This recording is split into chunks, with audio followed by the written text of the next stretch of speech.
দেখছেন তো? এই ফ্যামিলি কার্ড এমন একটা কার্ড, আমাদের নিম্ন আয়ের মানুষ, গরিব দুঃখী মানুষ, অসহায় মহিলা, বৃদ্ধ মহিলা, অনেক বৃদ্ধ মহিলার সন্তানরা খবর রাখে না, অনেক বৃদ্ধ মহিলা জীবনের শেষ সময়ে সর্বোচ্চ কষ্ট করে মৃত্যুবরণ করেন, পৃথিবী থেকে বিদায় নেন। সেই সমস্ত মহিলাদের জন্য, প্রত্যেকটা পরিবারের একজন করে মহিলার জন্য এই ফ্যামিলি কার্ড এই সরকার ঘোষণা করছে, এবং ইতিমধ্যেই যে এলাকাগুলোতে নির্বাচন শেষ হয়েছে সেই এলাকাগুলোতে ফ্যামিলি কার্ড বিতরণ শুরু করছে।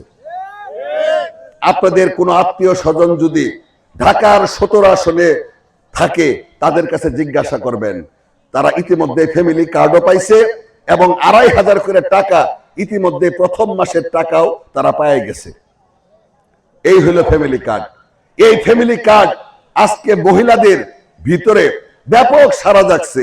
আমি যেখানেই যাই গ্রামে গঞ্জে, মহিলারা এসে জিজ্ঞাসা করে আমরা কবে ফ্যামিলি কার্ড পাবো। তো সম্মানিত এলাকাবাসী, আমরা এই ফ্যামিলি কার্ড 9 তারিখের নির্বাচনের 3 মাস মধ্যেই আমরা এই ফ্যামিলি কার্ড তালিকাভুক্ত করে, তালিকায় অন্তর্ভুক্ত করে এই ফ্যামিলি কার্ডের বিতরণ কাজ শুরু করব। সম্মানিত এলাকাবাসী,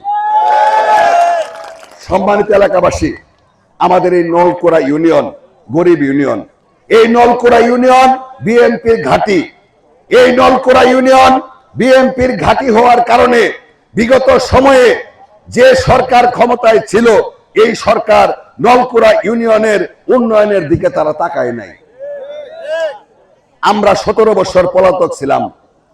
শেখ হাসিনা সরার পরে আমরা যখন প্রকাশ্যে আসলাম, যখন বিভিন্ন ওয়াজ মাহফিল ধর্মীয় সবাই গেলাম, আমরা দেখলাম এমন অনেক রাস্তা এখনো নলকুড়াতে আছে যে রাস্তায় বৃষ্টি হলে পায়ে হাঁটার পরিবেশ নাই। অথচ এমন হওয়ার কথা ছিল না।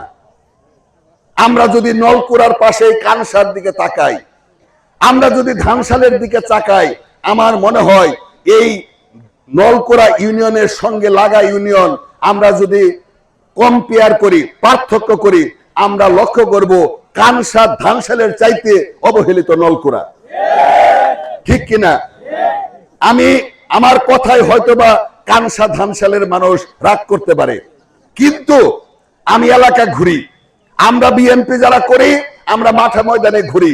আমার কাছে মনে হয় আমি যদি তুলনামূলক পার্থক্য করি, কানসা ধানশালের চাইতে অনেক অনুন্নত রাস্তা, অনেক খারাপ রাস্তা নলকুড়াতে আছে।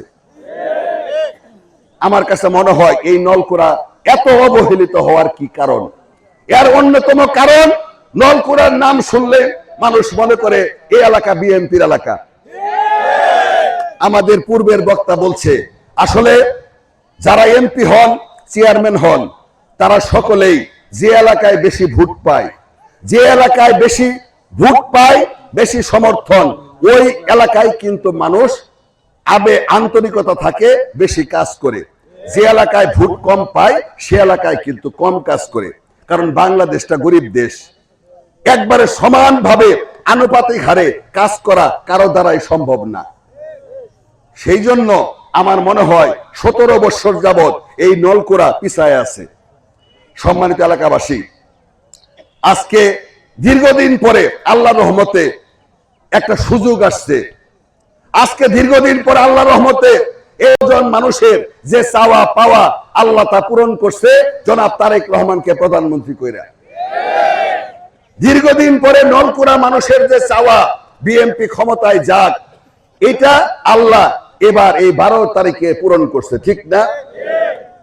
সম্মানিত এলাকাবাসী, সুতরাং এই উন্নয়নকে যদি আমরা এলাকায় আমাদের নেতা তারেক রহমানের যে লক্ষ্য, যে উন্নয়ন, এটা যদি আমরা পূরণ করতে চাই, এটা যদি এইভাবে যদি এলাকায় কাজ করতে চাই, তাহলে কিন্তু আমাদের এখানে ধানের শীষকে বিপুল ভোটে বিজয় অর্জন করতে হবে।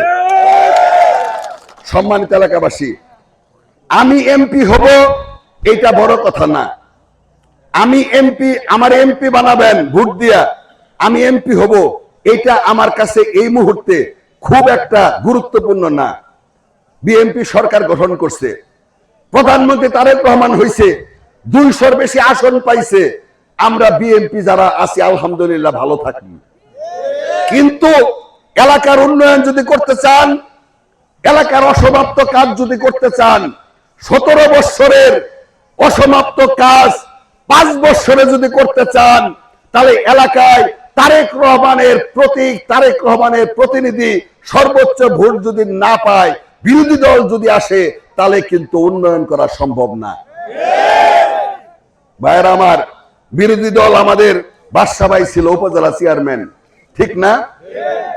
আমি লক্ষ্য করতাম বাদশা ভাই যখন দেখতো বিরোধী দলের কারণে কোনো বরাদ্দ পায় না, কোনো কাজ করতে পারে না, উনি শুরু করছিল কি, মানুষকে শুধু চা খাওয়াইতো, সালাম দিত আর সালাম নিত, আর ক্ষমা চাইতো।